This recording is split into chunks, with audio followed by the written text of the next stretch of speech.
চল এবারে এটা গরু রয়েছে বুঝছিস, চলো দেই দে চল গরু শোন, গরু আগের দিন আমি ধেয়ে গেলাম বুঝছিস, এখন তুই খালি আছে গরুর খুদ ধরবি ঠিক আছে, আর যত দাম কমানের আমি কমাবানি। আচ্ছা ঠিক আছে। মানে গরু দেখবি আর খালি মানে দোষ কবি। গরু কি ভালো হবে না? ওরে গরু তো ভালো, আমি দেখে গেছি, দোষ মন্দ করে গরুটা ভাইরত করবি বুঝছিস, গরু এমনি ভালো বুঝছিস। শোন মনে কর যদি কিনতে পারি তাহলে মনে কর 15-20 হাজার টাকা থাকবে। হ্যাঁ তাহলে তো ভালো, চলো চলো চল। আমি সারা জীবন হ্যান্ডেল মেরে,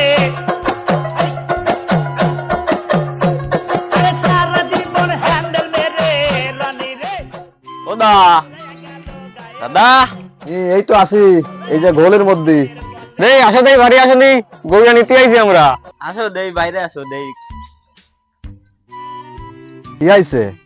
গরুটা নিয়ে আসো বাইরে, আমরা একটু দেই। দেই কি নাম কি হ্যাঁ। গরু? না দাদা, বাইরে আনা যাবে না, শীত পড়েছে, ভিতরে যাই দেখে আসো। তুই তাড়াতাড়ি যা, গরুটা দিয়ে আয় যা। আচ্ছা দেই। বন্ধু আমার সাইকেল চালায় হ্যান্ডেল ধইরা দুই হাতে, গণ গণ পেডেল মারে দিনে এবং রাইতে।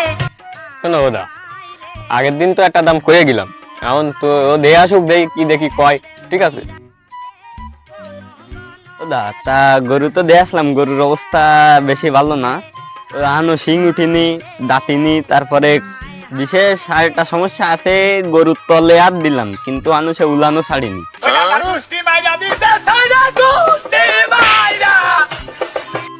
তোরে দেখতে নিয়েছি আমি আইডিয়া গরু, তুই আইডিয়া গরু ওনার খুঁজে বেড়াচ্ছিস। ও এইটা আইরে গরু, তাই তো কই তলে লম্বাটা কি ঠেক। তুই এনতে সর সর, এনতে তো তোরা দেখতে পাঠাইছে গরু, তুই যাই বিক্রি বেড়াচ্ছিস।